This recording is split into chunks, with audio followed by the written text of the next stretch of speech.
Robbins Barstow was a lifelong, passionate advocate for whales. During the 1970s, 80s, and 90s, he produced a series of documentary films about the plight of whales and the global movement to save them.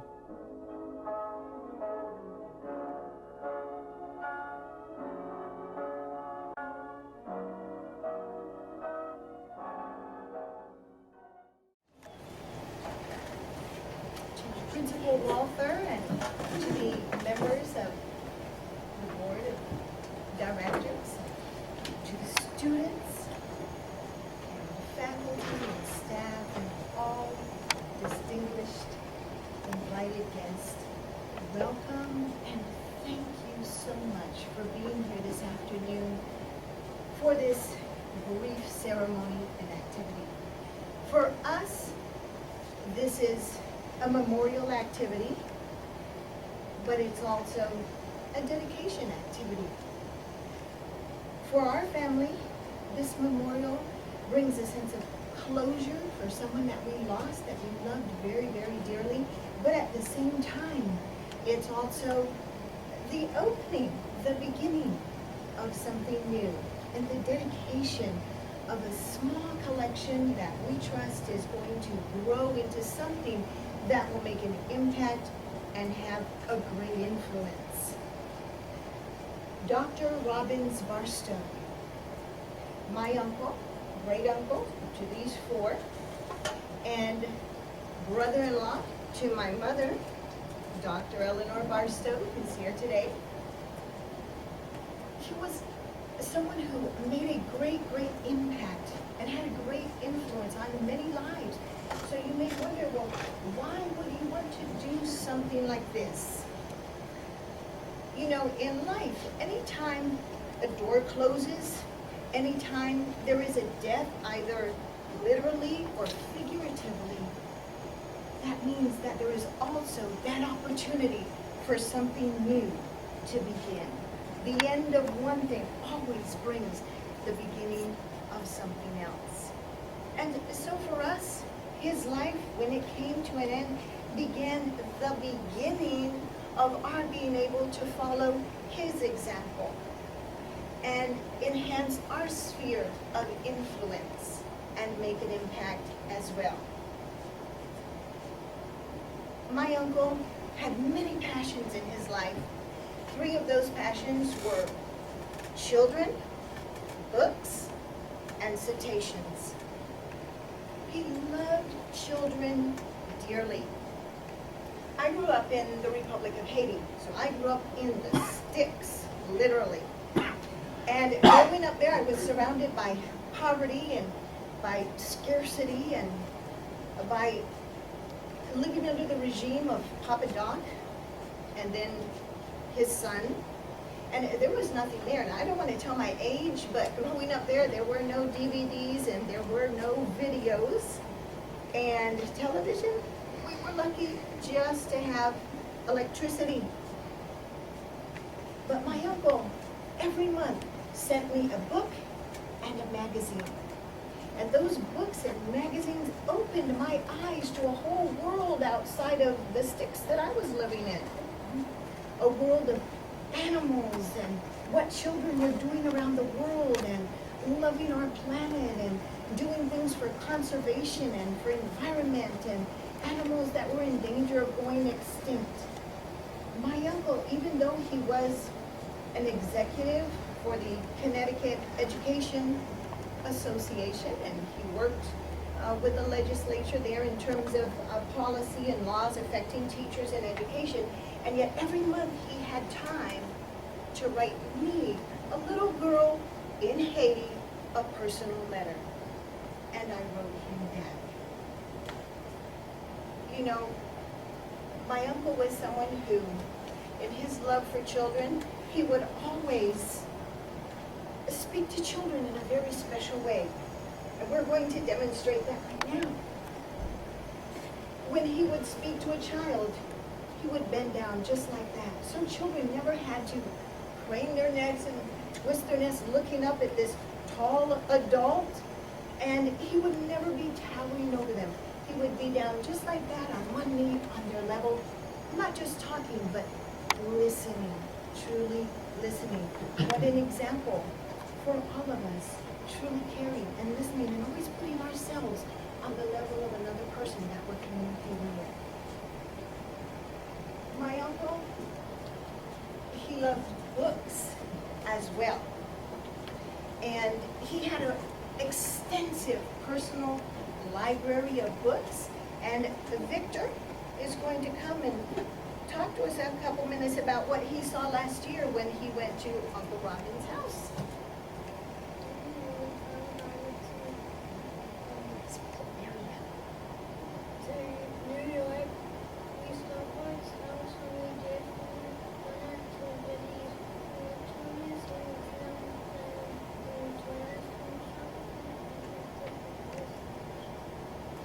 And saw lots of books and lots of items about cetaceans and animals and conservation and saving the environment. My uncle loved children and books, but he also had another passion, and that was cetaceans. He loved whales and dolphins and porpoises, and he did extensive research, and he founded a society, the Connecticut Cetacean Society, which came to have such a great international impact that it became the International Cetacean Society, working with the UN to protect whales and cetaceans around the world from becoming extinct. I don't know if you're aware of this, but there are some countries where people still want to go out and kill whales. And whales are magnificent, magnificent mammals. And they have tremendously complex brains. In fact, some of them have brains as complex as humans do. And they're huge, and they're big, and they're just amazing animals. And my uncle was so enthralled with them.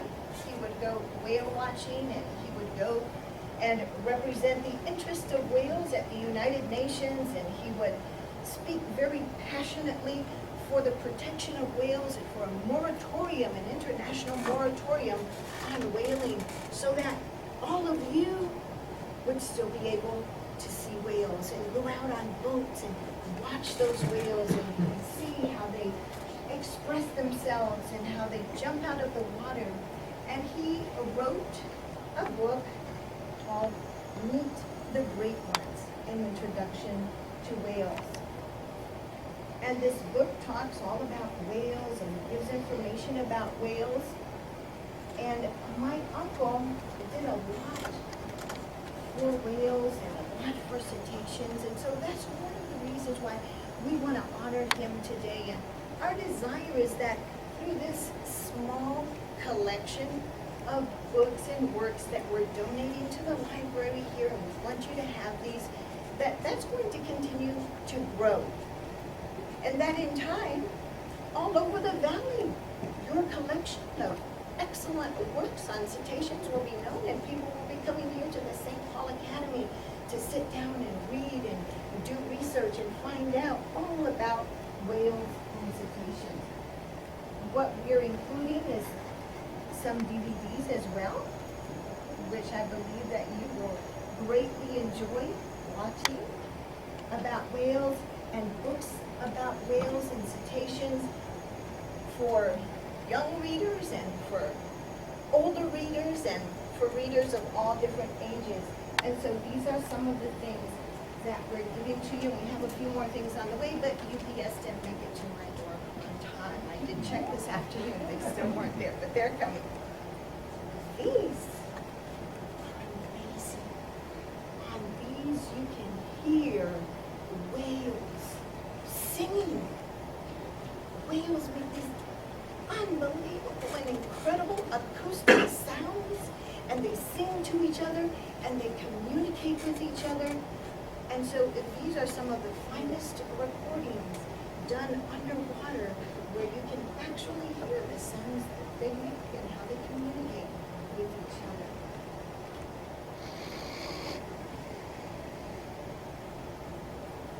You know, it's a legacy. When one person inspires others, they give that person a legacy. A wise man once said, life is truly insipid for those who have no great task at hand. Insipid. It's not a word that's commonly heard down here in the valley, but insipid means tasteless, bland, raw, boring, flavorless. Do you like to drink soda? Do you like to drink soda when it's flat? No bubbles? You shake it up and nothing happens? You shake it and open it and nothing happens? That's what insipid is. It's like eating meat without salt or garlic. When in life we have no one to think about but ourselves, when we have no great task at hand in which to invest ourselves, our life truly is flavorless and tasteless, insipid. My uncle found many great tasks at hand always, and his life was rich in that way. And I challenge all of you today, is whether it be saving whales or whether it just be saving one individual that you see on the street who's in need, whether it's reaching out to someone who's been scorned, or whether it's reaching out in a simple way to a village somewhere in Somalia that needs a well built. Whatever the cause, whatever the task, I challenge you to find some great task in which to invest yourselves. To the extent that we invest ourselves in others, to that extent we can truly engage in the human experience. And so it's my desire that we all engage fully in the human experience by investing ourselves in the lives of others. John Robbins, Victoria is going to come and tell about something. Go ahead. Tell them about something.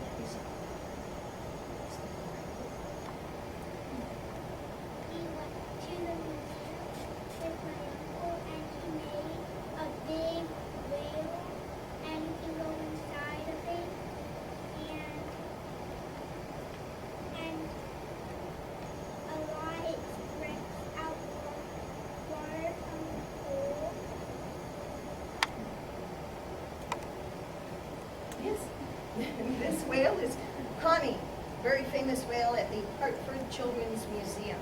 And so my uncle spearheaded this project with his Whale Saving Society to build this huge whale there. And this past summer, when we went there, they were able to go there with their uncle and walk inside this huge whale. And now, thanks to the efforts of Robbins Barstow and his society, the sperm whale is the state animal for Connecticut. Connecticut, which was a historic whaling state for many, many, many years. John, today we have two things that we would like to present. And we're going to present these to Principal Walter. This book, Meet the Great Ones. And the illustrator of this book is a friend of our family, Don Sinetti.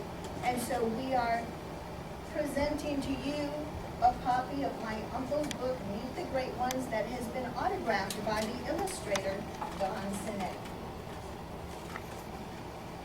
Thank you very much. I think all of St. Paul says thank you.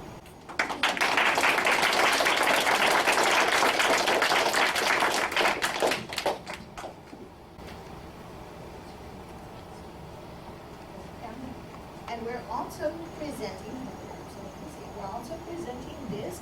It's our desire that this collection of book resources, that these books and resources increment and become a major source of information and research for your library.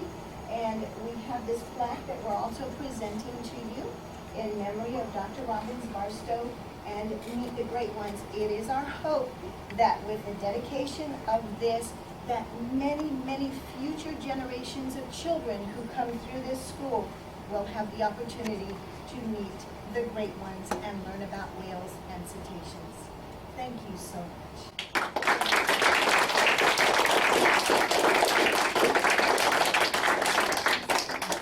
And we will display these together. Well, on behalf of the whole St. Paul family, thank you to your entire family. This is a wonderful addition to our library, and I know that I can't wait to get my hands on some of these and read through them and watch the DVDs and read the books. How many students in here like reading about whales and dolphins and that sort of thing? Oh, good. Well, like I said, you can put your hands down. Like I said at chapel this morning, you're going to have the chance from now until the end of the school year to look at all those materials here in the library. And by next school year, a lot of these things will be ready for you to check out so that you can spend a lot of time reading them and looking at them and enjoying them. So let's have one more round of applause for them.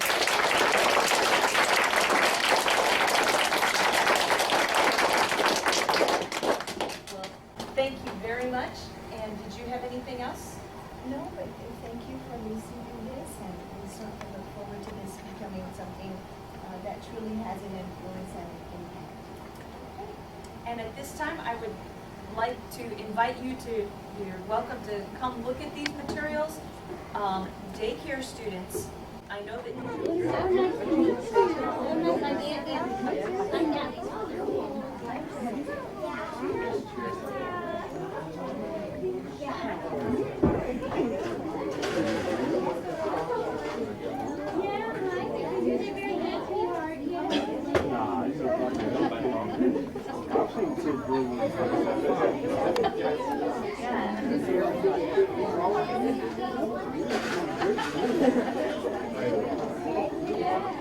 It's important.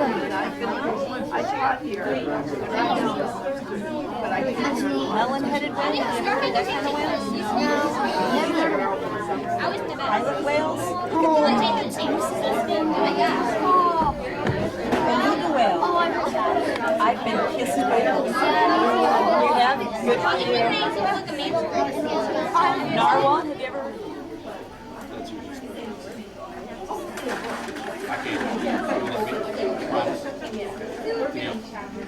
Maybe I'll read them this summer when you guys are gone. Sugar high, hello.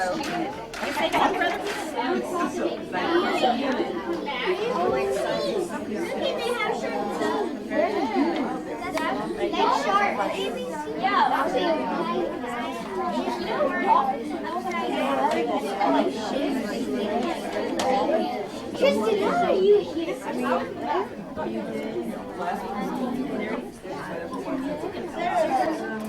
Yeah, I know that. It's a wave. Or is it a tornado? Yeah, me too. Wait, look. It's kind of the rocks.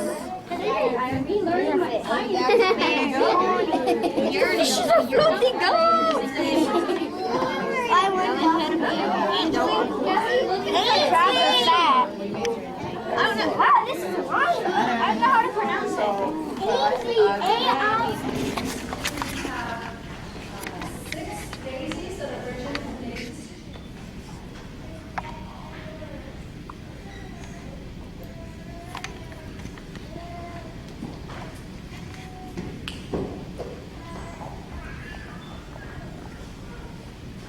Use resources wisely.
More of Robbins Barstow's whale documentaries are available on the BTA Films channel on YouTube. Click here to subscribe or follow these links to other films by a master of home movie storytelling in the pre-digital era.